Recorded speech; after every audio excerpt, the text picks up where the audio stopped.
kondisi layoff dan PHK. Nah, nanti kita akan bersamai oleh Mbak Rosalia Nurgaheni. Ini beliau adalah seorang psikolog PIO, terus beliaunya sudah berpengalaman di dunia HR selama 10 tahun di perusahaan BUMN ataupun di perusahaan tambang, perusahaan swasta. Nanti Mbak Rosa akan cerita juga tentang pengalamannya dengan PHK dan layoff sebagai HR, dan Mbak Rosa ini juga sebagai CEO Naraya Consulting.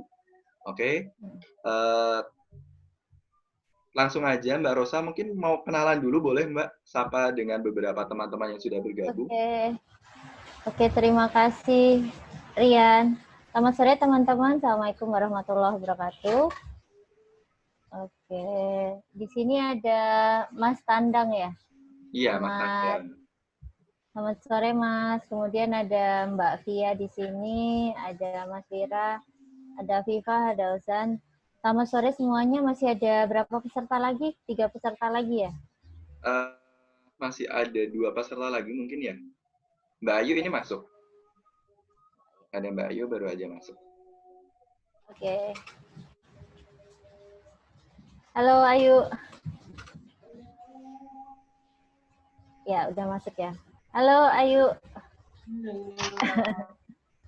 Oke, kita akan mulai kelasnya ya. Oke, perkenalkan nama saya Rosalia, boleh dipanggil Rosa. Saat ini aktivitasnya saya ada di konsultan Naraya, jadi konsultan kami ada Naraya Consulting namanya, bergerak di bidang organizational development, itu banyak ya, dari apa yang makro sampai yang mikro. Nah, kemudian salah satu kegiatannya nih, itu sebagai bentuk timbal balik kepada masyarakat, kami ngadain kelas-kelas kayak gini, termasuk charity dan lain-lain. Ini adalah sebagai bentuk tanggung jawab sosial Naraya kepada masyarakat yang ada di sekitar, khususnya mahasiswa dan teman-teman yang nantinya akan berkecimpung di dunia HR. Ada Mbak Nur Suci Anwar, selamat sore Mbak.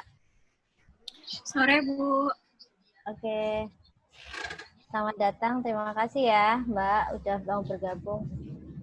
Oke, Rian, hari ini kita akan bahas sedikit tentang profesionalitas dan HR. Bisa nggak sih pertanyaannya ya di situasi kayak gini, bisa nggak sih seorang HR itu bersikap profesional dan di saat yang sama dia tetap mengedepankan hati nurani gitu. Itu pasti pertanyaan teman-teman saat pertama kali dapat kabar bahwa manajemen memutuskan bahwa akan ada layoff dan PHK di perusahaan teman-teman. Itu ya, itu yang pasti terjadi sih biasanya. Terus cemas, nanti kalau aku nggak punya teman gimana, kalau terus aku dimusuhin gimana, kayak gitu. Itu yang biasa terjadi. Nah, sebagai gambaran ternyata hal itu mungkin saja terjadi gitu saat kita tetap bersikap profesional, tetapi di saat yang sama kita tetap mengedepankan hati nurani. Jadi waktu itu pernah saya melakukan PHK terhadap seorang karyawan. Kemudian di saat yang sama, di hari berikutnya atau 2 hari kemudian, kami ini menuju ke tempat yang sama menggunakan pesawat yang sama. Gitu. Nah, saya pikir ketakutan saya dulu waktu di BUMN saat karena sempat beberapa kali layoff atau pemotongan gaji. Di sana ada lembur, nah lemburnya itu adalah lembur gotong royong gitulah ceritanya. Jadi semuanya nggak kerja tetapi dapat lembur.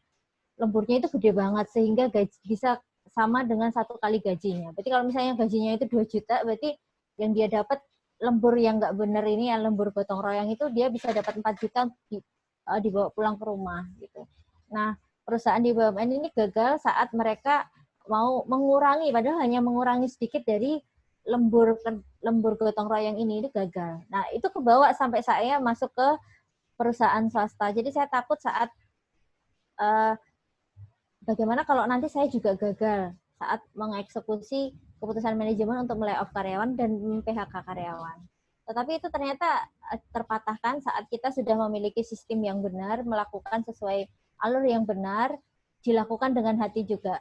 Tadi yang balik lagi cerita bahwa ternyata saya mengalami setelah melakukan PHK, kemudian pulang dengan pesawat dan rute yang sama dengan karyawan yang saya PHK. Ternyata hal yang tidak terduga adalah karena waktu itu tas saya besar, justru Mas ini, ya ini Mas-Mas ya, Mas ini bantu saya untuk naikin ke pesawat, bantu juga saat saya mencari mobil, kemudian barang itu dimasukkan ke mobil. Nah, kenapa ini bisa terjadi gitu? Mungkin ini adalah hal yang kita cari. Berarti sebenarnya HR itu tetap bisa bersikap profesional, di saat yang sama dia tetap bisa mengedepankan hati nurani. Jadi kalau nggak pakai hati nurani atau nggak pakai hati, nggak mungkin lah Masnya itu mau tetap bantuin saya. Padahal saya adalah orang yang melakukan eksekusi pemecatan terhadap yang bersangkutan. Gitu ya. Jadi ini adalah tema kita sore hari ini.